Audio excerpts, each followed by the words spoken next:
Good evening, friends. So in the last class we worked out one problem to solve the network, and your friend was right. Actually the dummy activity is kept to just maintain the flow of the logic. I was trying to see if suppose in any place the mention was made. Actually in one of the subsequent problems they have given some constraints. Anyway, that aside, the principal thing what we are talking about is, okay, here we are. So in all our discussions we've been seeing that this logic diagram which we talk about, okay, this logic diagram is depending on the importance or to the level to which you are talking about. So we have the various schedules of schedules. We have thanks. We have the level 1 schedule to level 5 schedule. So level 1 being the broadest and level 5 where you drill to the closest. So it's almost a micro management. So you may have many networks within each of these events. Okay. So we were looking at the activity on arrow diagram. So these were some of the points which you are seeing. Time flows from left to right. Okay, so it's typically your number line. Okay, similar to your number line, you keep in mind that you go from left to right, and numbers within the circle represents events. Numbers within the circle represents the events. Then the arrowhead determines the direction in which your logic is flowing.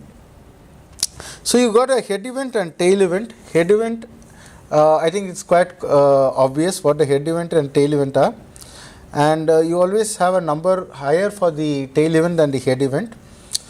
And here the length of the arrow doesn't have any significance on the duration. For example, in a bar chart, if you are going to do it, the longer the line is, the longer is the activity. In this case, it's just a matter of convenience. You can draw a straight line, you can draw a curved line, not a curved line, inclined line, and I don't see any that anybody is subjecting to a curved line also, but usually it's a straight line. And yes, the orientation of the arrow does not have any significance, and also the description of the activity should be written upon the straight portion of the arrow. So what work you are doing is going to get going to be put on the straight portion of the arrow. So the cardinal rules, or the rules which you cannot violate in the logic diagram, are these two. You cannot start an event. Okay, an event cannot be set to occur until all the activities that come to it or flow into it are complete, and no activity may start until all the previous activities are completed. So essentially when you draw your logic diagram, these are two things which you are going to keep in mind. So this is something like this I and J thing, I think we spoke about earlier. So from I you can go to J, you gave the duration on top, the description on top, and the duration below it. So for example, here there is an example given.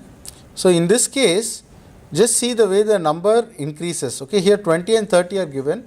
It means that if you want to add some number in the middle, it's still possible without violating your condition that the head events always have higher precedence. So 100 and higher numbers or weights. Now here what happens is, see this activity 103, event 103 cannot occur till activity B is complete, and that is depending on A. So all these have to be complete before you can reach 103. For example, if A takes 2 days and B takes 3 days, 2 plus 3, 5 days. Okay. Now when you come to this setup, look here, B and C can only start after activity A is complete. Okay. To come to B and C, you need to compulsorily, you should have finished fully A. So if suppose A is again 2 days and B is say 3 and D is 4, C is 4, you will find that B ends at 3 plus 2 or 5 days and C 4 plus 2, 6 days. So for this event to occur, 104 to occur, you are going to take 6 days. Okay, so this is something which is there. And again this is also along the similar lines. Now this dummy activity is what I was wanting to focus. Sometimes you will find that many activities come to one particular event and then they again come out. Okay, for instance, if x comes to 161, that is 161 is depending on 150 activity x to be complete and w to be complete. You cannot make both of them flow into this particular node and again show how it is going out, because that means you will not be able to bring out the logic correctly. So in this case, what you do, you act the dummy element. So what is a dummy element? It doesn't have any description. Okay, it means there's no work being done on the dummy activity. And what is the duration of a dummy activity? It is always 0. So dummy activity is 0, duration of dummy activity is 0, and it doesn't have any work associated with it. Okay, and dummy is shown by dotted line. In any network, I'm sorry, this I have marked as precedence diagram. Frankly, these are not precedence diagram, these are all activity on arrow. These are all activity on arrow, and probably on my video I should put some thing to block this saying it's not precedence diagram. It is actually activity on arrow. Anyway, we have precedence diagramming subsequently. So here you should not have, you should avoid two conditions. That is, two conditions should not appear at all in a logic diagram. See, look at the direction in which this arrow is going. You may feel that such a logic is reasonable. Okay, for instance, if suppose you are, I was reading one example. If you are going to remove a big, what shall I say, a cupboard or something which is inside a room, you will have to break the wall and then bring it. But suppose you are going to say that you are again keeping a loop where you are trying to say that this is going to come out and again I am going to close the wall. So under such circumstance, you are going to find that there is a loop coming into the picture. So in such this kind of loop, like if this is complete, I will again go and do it. That sort of thing you cannot have. You cannot have it in a structure like this. Width of the cupboard is more than what I broke. So I again go back, I measure the length, width of the opening, I again go and open it. So that sort of a thing cannot happen. If you say I am breaking the opening, it is one activity, it is fully completed.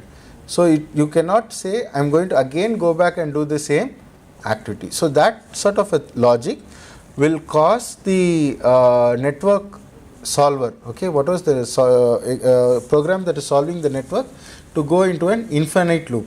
It will not be able to come out of this loop when it is doing the calculation. So we cannot allow such a condition to occur. Second thing is, this is called as a dangling loop.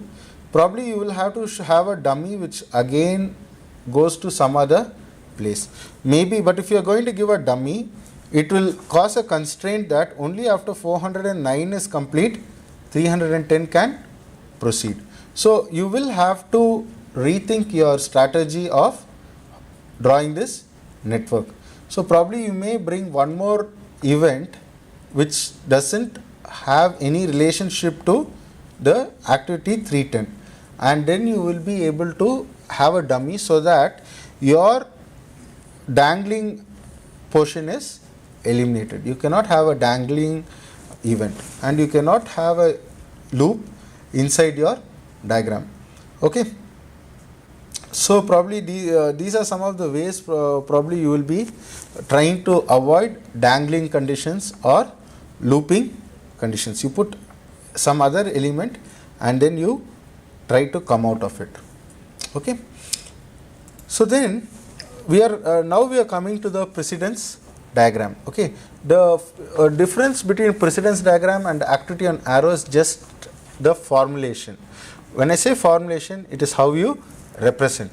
Okay. On the activity on arrow, you make sure that you mention the name of the activity and its duration on the arrow.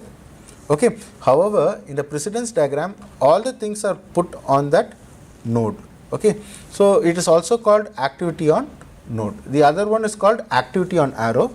Here it is called activity on node. Okay. Here again time flows from left to right, and the arrowhead determines the direction of flow of your activity, whatever event you want it to happen.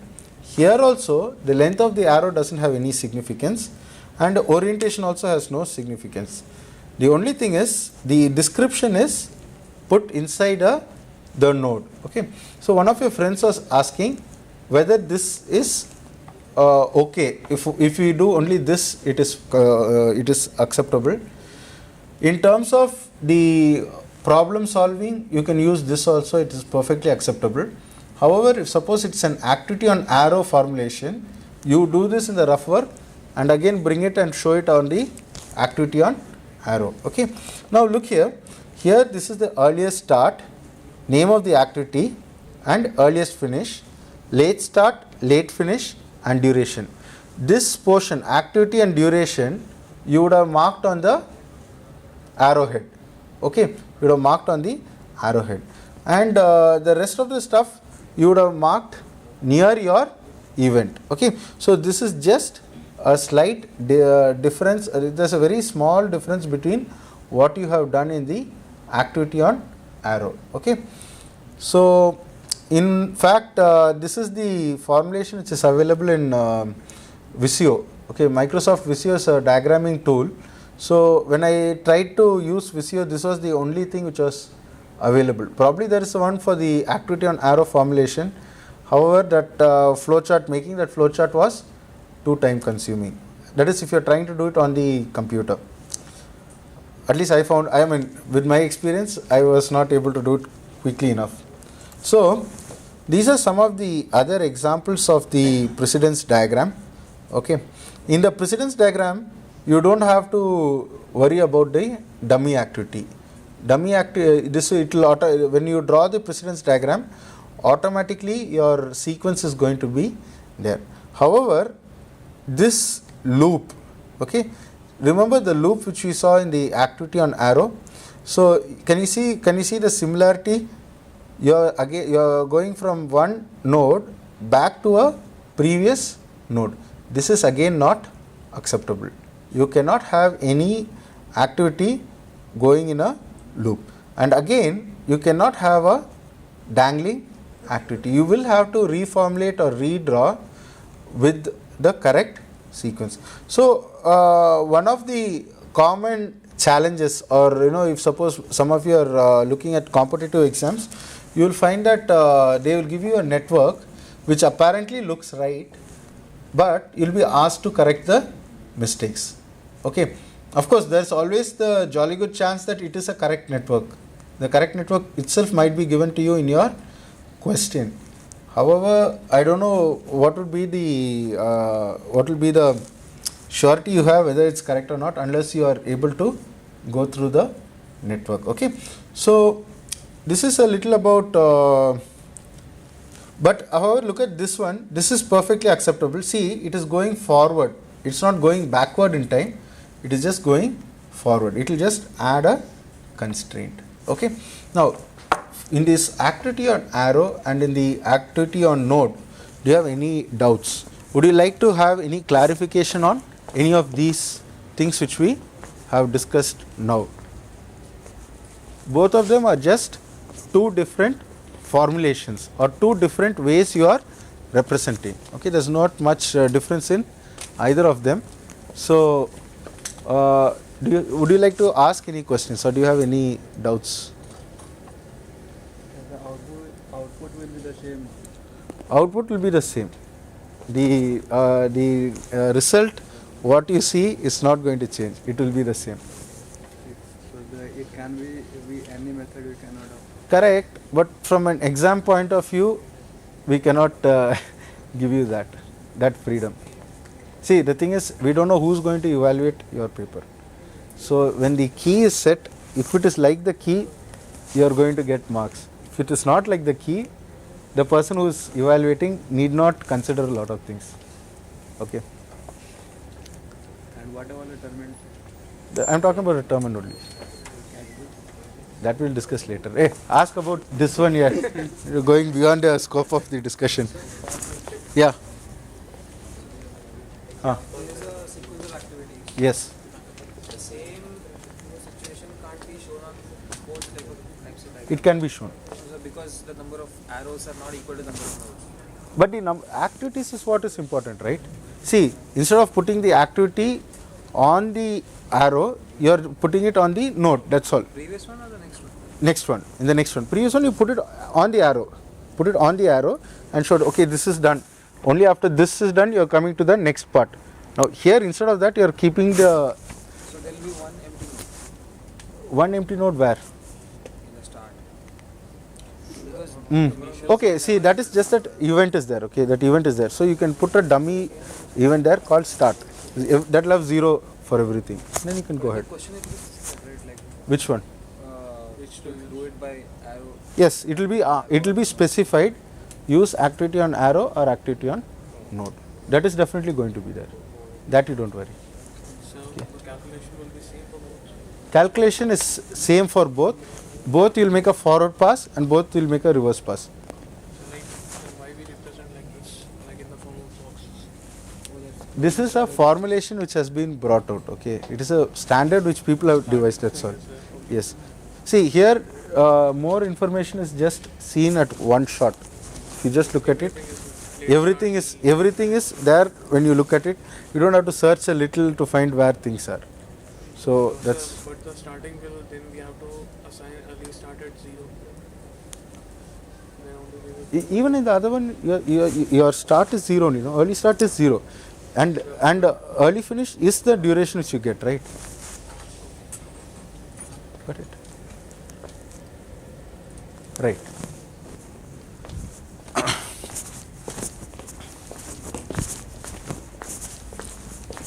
Now, we'll have a look at the precedence diagram with some relationships. Okay, you remember we added some constraints.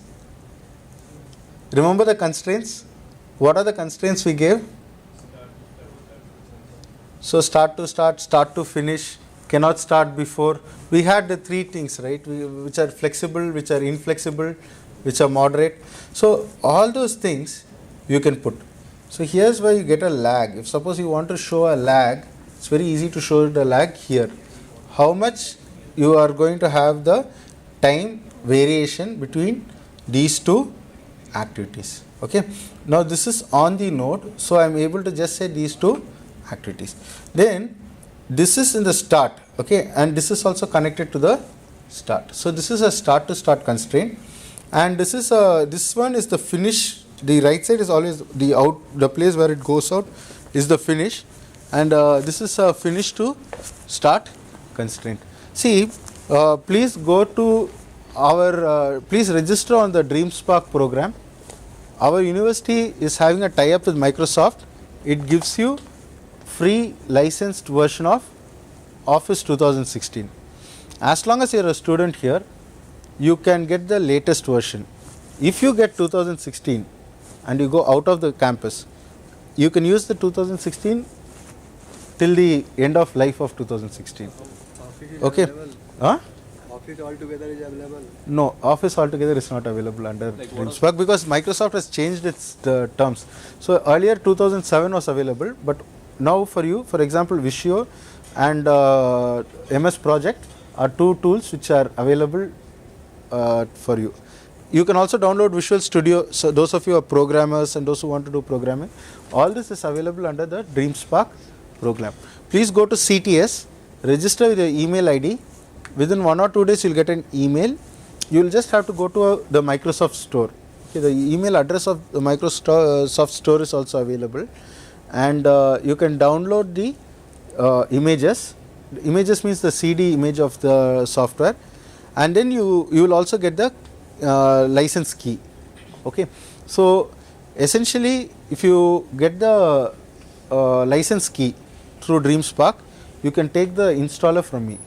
Okay, because it's quite a huge download. It's quite a big download. So once you do that, you will find that there is a graphical representation of all of this with the time as well as the constraints. You can give the constraint end to end, start to finish, or whatever is the constraint. There are quite a lot of constraints, some of which are very dangerous also to apply.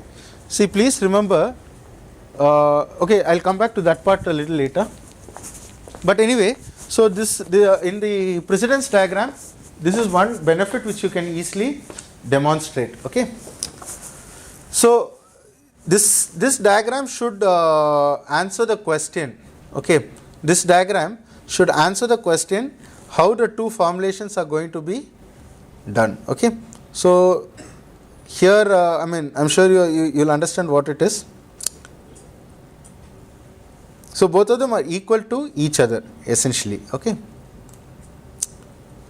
Now the same problem what we had previously, the same problem what we did earlier, okay, I have now put it in the precedence diagram way. Okay, so you can probably try to solve it, you will get the same answer. So I am just putting one loop, okay, one loop on this slide.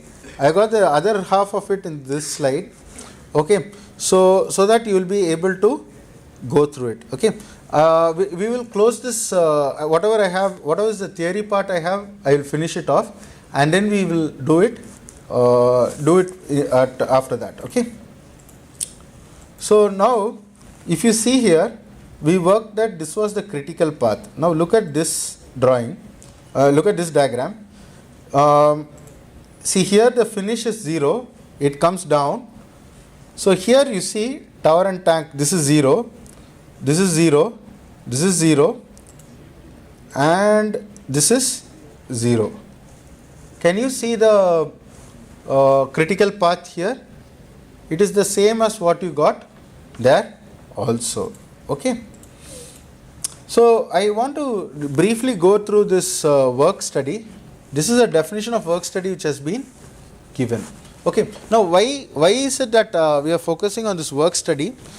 When you are given a task, to program, okay, you should be in a position to understand all the niceties of such a program. Okay, if suppose okay, randomly I am going to ask somebody to tell a task, a civil engineering task. Any second years here? Second years? Okay, second year. Thank you. Can you tell any task? Because I am going to rub coal on the face of the seniors. If he knows, I can always say that, right? Yes, give me a simple task which you will see a civil engineer do. Okay, foundation. Foundation for a building. Okay.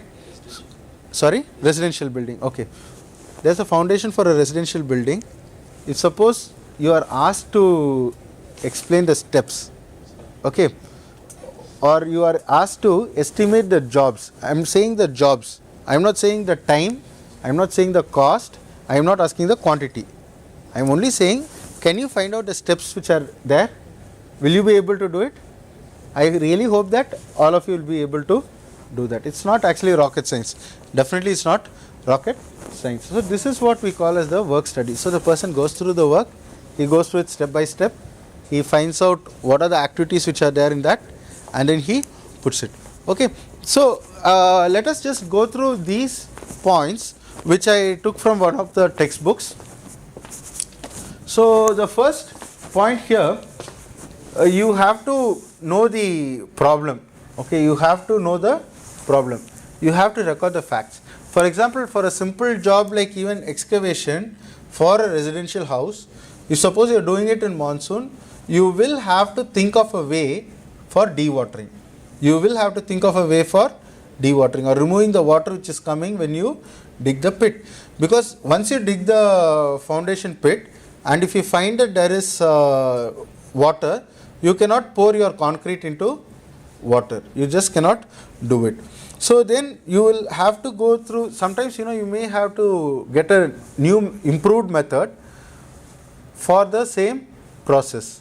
Okay. So this is what we go into the work study. Okay, when you call work study, this is what we do. These are the two books which I have used for this one. This handbook for construction planning and scheduling by Baldwin is the one which had all the colored flow charts. Okay, all the colored flow charts, all that text was from this book, and the problems which we had are from the second book, Construction Methods and Management by S.W. Nunnally. Okay, so I will close the theory part for now. I'll just come to the thank you slide, and what we'll do now is we'll do the problem. Okay. Okay, now all of you have this diagram on your mobile phone or on your notebooks. How many of you have it in your notebooks? Very good. So now the same thing, go for a forward pass. Okay, just remember this part. Okay, maybe you'll have to make a note of this. This is a standard notation: early start, early finish. Okay, this is just because of your duration that you get in your forward pass. So finish your forward pass on the diagram for all the activities. Once you finish that,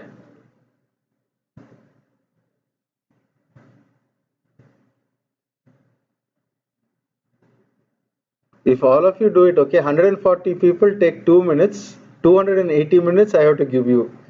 Okay, 280 minutes is about, it's almost 5 hours, okay. Fine, anyway, come back here. You go for the forward pass, then you come back on the reverse pass. Just that you're going to fill the early start and early finish pass, then you're going to come from the late finish and then keep subtracting the values of late start. Okay, for those of you who don't have this diagram, you will need only this activity numbers, activity description and duration. Okay, you'll only need these two items. The rest of the stuff is calculated. Okay, the rest of the stuff is calculated.